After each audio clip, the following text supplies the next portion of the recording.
जो सबसे आसान समझना है जिसे सिंपल हार्मोनिक मोशन में, उसे हम कहते हैं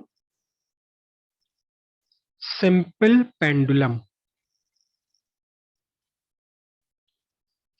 सिंपल पेंडुलम।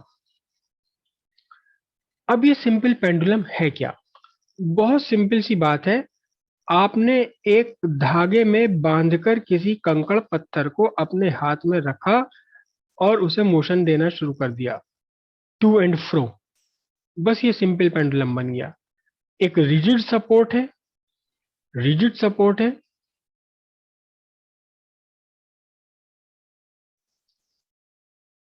ये रिजिड सपोर्ट है। इस रिजिड सपोर्ट में आपने ये पेंडुलम बांध दिया एक लेंथ धागे से। इन एक्सटेंसिबल और फ्लेक्सिबल। इन एक्सटेंसिबल का मतलब ऐसा धागा जो खिंचे ना, जो खिंचे ना धागा, ऐसा धागे से आपने बांध दिया। अनस्पन होना चाहिए। और नीचे इसमें आपने एक छोटा सा भारी सा कोई पत्थर बांध दिया या लोहे का बॉब बांध दिया। ये फिलहाल हम इसको स्फेरिकल ले रहे हैं, लेकिन ये किसी और शेप का भी हो सकता है। किसी और शेप का भी हो सकता है, लेकिन अभी हम इसको स्फेरिकल ले रहे हैं। ये जो पूरा अरेंजमेंट है, ये आपका बन गया सिंपल पेंडुलम। एक रिजिड सपोर्ट के साथ आपने एक इन एक्सटेंसिबल फ्लेक्सिबल धागे से, स्ट्रिंग से आपने एक कोई भारी सी चीज लटका दी। ये पूरा बन गया सिंपल पेंडुलम। और रिजिड सपोर्ट से लेकर के, रिजिड सपोर्ट से लेकर के आपके इस स्फीयर के सेंटर तक, रिजिड सपोर्ट से लेकर के आपके इस स्फीयर के सेंटर तक जितना भी डिस्टेंस है, इसे हम बोलेंगे लेंथ ऑफ द पेंडुलम। ध्यान रखिएगा, लेंथ ऑफ द पेंडुलम में केवल आपके धागे की लंबाई नहीं है, इस स्प्रिंग की लंबाई ही नहीं है, बल्कि साथ साथ क्या है, आपने जो लगाया है बॉब, उस बॉब की रेडियस भी आपको लेनी पड़ेगी। बॉब के सेंटर ऑफ मास तक लेना है सस्पेंशन पॉइंट से। ये आपका हुआ length of the length of the simple pendulum. और जब आपने सिंपल पेंडुलम को छोड़ दिया, फ्री छोड़ दिया, तो ये अपनी एक पोजीशन पर सेट हो गया। इस पोजीशन को हम बोलेंगे, इस पोजीशन को क्या बोलेंगे, इस पोजीशन को हम बोलते हैं मीन पोजीशन। Mean position. अब आपने क्या काम किया, आपने इस बॉब को, इस पेंडुलम को इसकी मीन पोजीशन से थोड़ा सा डेविएट कर दिया, भटका दिया इसकी मीन पोजीशन से, जिसको कि हम शो कर रहे हैं डॉटेड लाइन से। ये यहां पहुंच गया अब बॉब, यहां आ गया बॉब ये। ठीक है।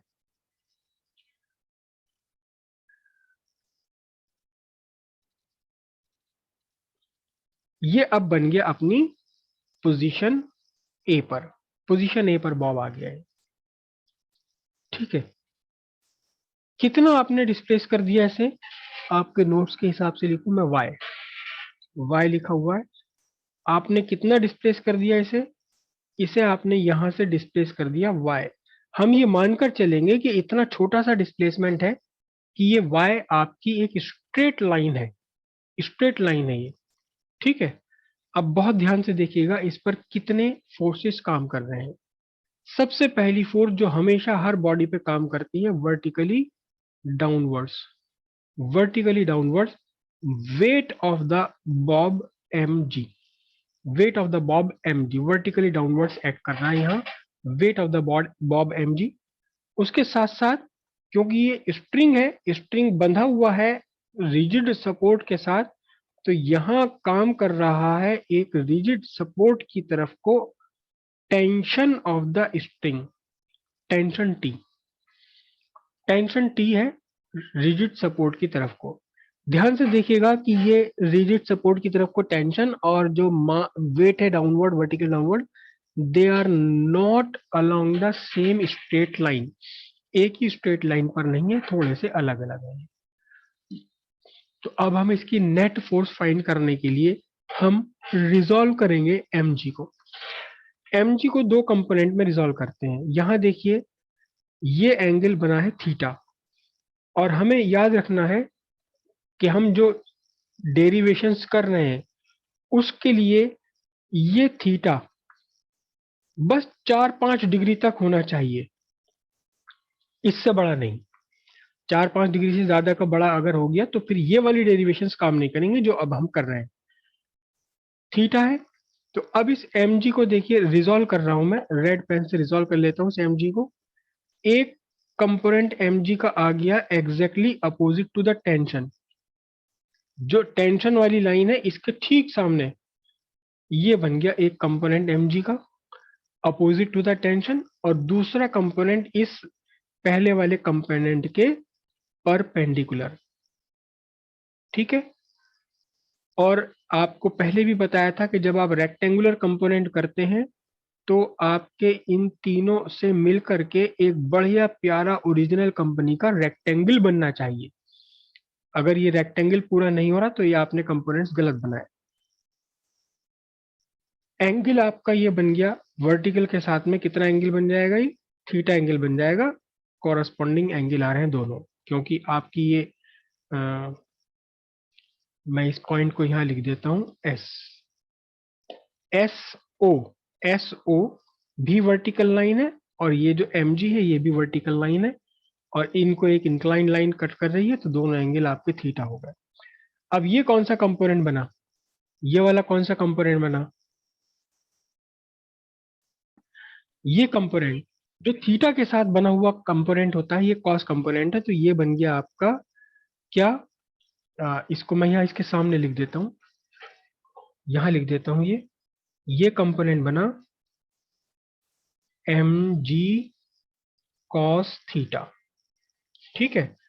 तो दूसरा वाला कंपोनेंट जो बचता है वो क्या कंपोनेंट है, ये साइन थीटा कंपोनेंट है, तो मैं इसको यहां लिख देता हूं, ये कंपोनेंट बना आपका एम जी साइन थीटा। अब ध्यान से देखिए कि टी और एम जी कॉस थीटा दोनों एग्जैक्टली एक दूसरे के अपोजिट है, और ये जो बॉब है आपका पोजीशन ए से, ना तो ये सस्पेंशन एस की तरफ को खींच रहा और ना ये एम जी कॉस थीटा की तरफ खींचा जा रहा। इसका मीनिंग टेंशन और एम जी कॉस थीटा ने एक दूसरे को बैलेंस किया हुआ है। कोई भी मोशन नहीं है इसका, ना तो सस्पेंशन की तरफ है ना अवे फ्रॉम द सस्पेंशन है, तो इसका मतलब टेंशन और एम जी कॉस थीटा ने आपस में एक दूसरे को बैलेंस किया हुआ है, T equals M G cos theta. लेकिन दूसरा बात ध्यान से देखें आप कि एम जी साइन थीटा को बैलेंस करने वाला कोई भी नहीं है। M G sine theta act कर रहा है ए से ओ की तरफ को, M G sine theta act कर रहा है ए से ओ की तरफ, और क्योंकि ये ए से ओ की तरफ एक्ट कर रहा है तो इसका मीनिंग क्या हुआ, M G sine theta is acting as restoring force. क्यों, क्योंकि ये एम जी साइन थीटा इस बॉब को, इस बॉडी को ए पोजीशन से वापस ओ पोजीशन की तरफ लाने की कोशिश में है ये, तो इसलिए आपका रिस्टोरिंग फोर्स क्या है,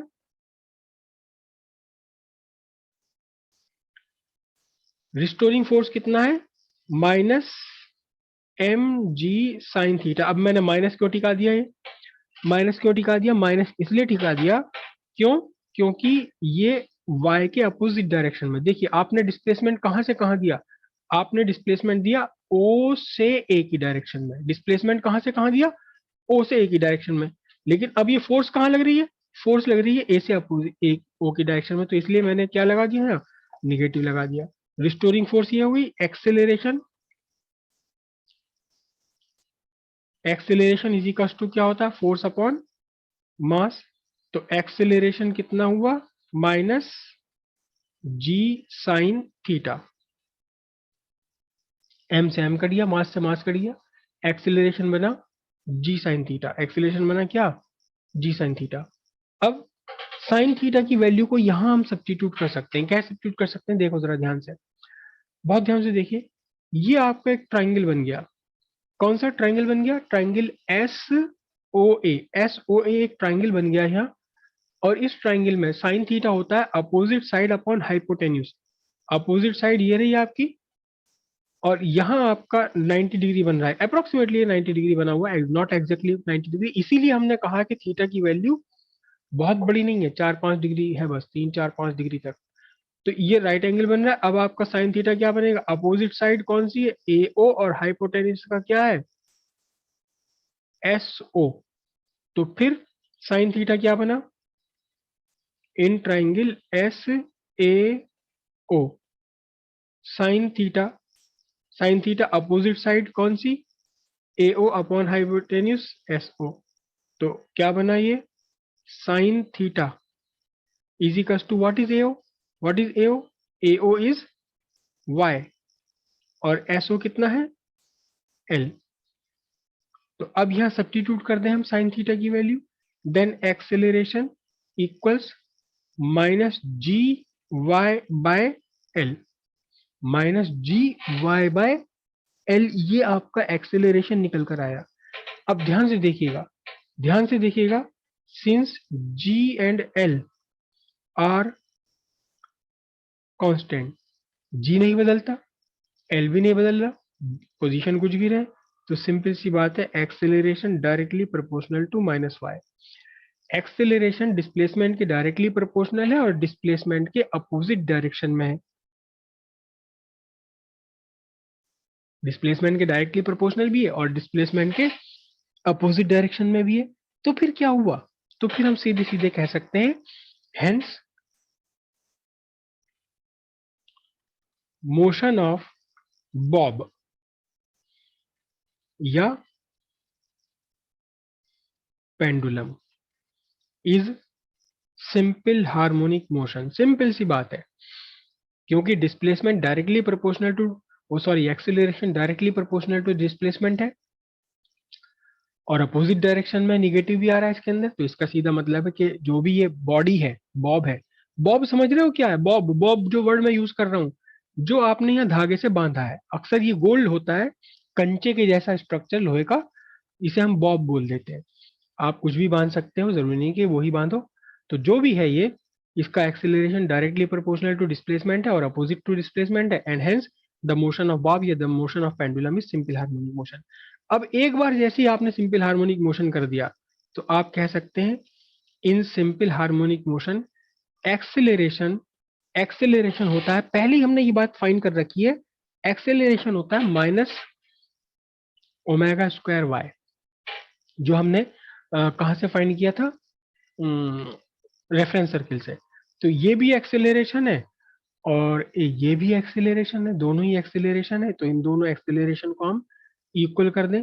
क्या करेंगे देखिए, ये तो एक्सेलरेशन वो डेरिवेशन वाला, ये एक्सेलरेशन सिंपल हार्मोनिक मोशन के बॉब वाला, तो जी वाई बाय एल। अब क्या निकल कर आया, हिसाब देखना जरा, y से y कैंसिल, ओमेगा रह गया और omega square equals G by L. तो फिर omega square, omega equals square root of G by L, और ओमेगा कितना है, ओमेगा को आप लिख सकते हो 2 pi by capital T is equals to square root of G by L. Reciprocal कर दूं मैं यहां से इसको,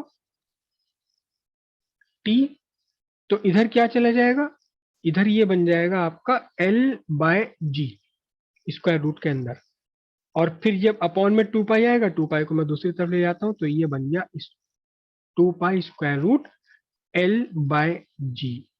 और अब ये पूरा का पूरा बन जाता है आपका time period of simple pendulum, और इस टाइम पीरियड की वैल्यू कहाँ होगी, सेकंड में आएगी इस टाइम पीरियड की वैल्यू। इसी की अगर आप फ्रीक्वेंसी निकालना चाहोगे, तो फ्रीक्वेंसी जिसे आपने न्यू से लिखा था या और एन से लिखा था या इसे लिखा था आपने एफ स्मॉल एफ से, इन सब के लिए ये सब होता है कितना, 1 बाय टाइम पीरियड।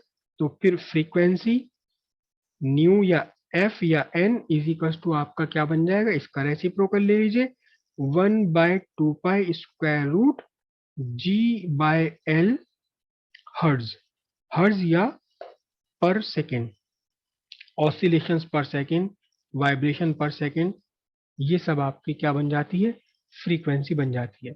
लेकिन यहाँ एक बात बहुत ध्यान रखनी है, यहाँ आपको एक बात ध्यान रखनी है, क्या कि ये जो लेंथ ऑफ पेंडुलम है, देखिए ध्यान से, एक तो ये लग रहा है, ये इस फॉर्मूले से क्या दिखाई दे रहा है, इस फॉर्मूले से लग रहा है कि time period is directly proportional to square root of L. जितना बड़ा बनाएंगे, जितना लंबा आप पेंडुलम ले लेंगे, उतना ही ज्यादा टाइम पीरियड हो जाएगा। Time period directly proportional to square root of L, क्योंकि टाइम पीरियड के फॉर्मूले में पाई कांस्टेंट है, 2 कांस्टेंट है, जी कांस्टेंट है, बचा वेरिएबल क्या, लेंथ, कितनी लेंथ कितनी लंबे धागे से, कितनी लंबे स्ट्रिंग से आपने इसे बांधा है। तो लेंथ की डायरेक्टली प्रोपोर्शनल है। ऐसा लगता है कि जैसे जैसे लेंथ बढ़ाते जाओगे वैसे वैसे टाइम पीरियड बढ़ता जाएगा, लेकिन फिर भी यहाँ एक एक इसमें कंडीशन अप्लाई है क्या, कि ये जो लेंथ है, ये लेंथ है, it should be much larger than the radius of earth. Radius of earth के कंपैरिजन में कुछ भी नहीं होना चाहिए, और होता भी एक्चुअली ऐसा ही है। रेडियस ऑफ कितनी, अर्थ 64,000 किलोमीटर, और ये लेंथ हमारी कितनी होती है, 1 मीटर 2 मीटर, तो कुछ भी नहीं है। तो हमारा ये फॉर्मूला बढ़िया तरीके से एप्लीकेबल हो जाता है।